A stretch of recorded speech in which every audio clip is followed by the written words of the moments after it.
Checking your AED once a month is easy and fast. At the beginning of every month, our system will send an email to the AED caretaker, letting them know it's time to check your AED. Most cabinets will be alarmed, so you should expect to hear an alarm go off. You may have access to a key to turn off the alarm for the purposes of checking the AED monthly. First, let's check your AED's Ready for Rescue symbol.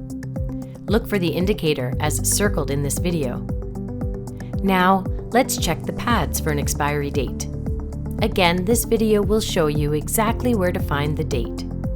Keep in mind, Ready for Action will track your pads and battery expiring dates and notify you when they are ready to be replaced.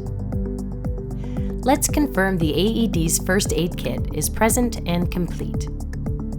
Your AED first aid kit should contain one-way mask, gloves, scissors, a razor, an antiseptic wipe, and a towelette. Please note some of the contents have expiry dates as well. Now it's time to submit your check. Your completed check will be date-stamped and your check will now be displayed on the dashboard.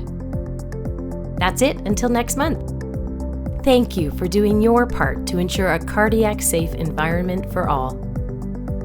For any questions related to your AED or training, please email info@actionfirstaid.ca or give us a call at 705-720-2978.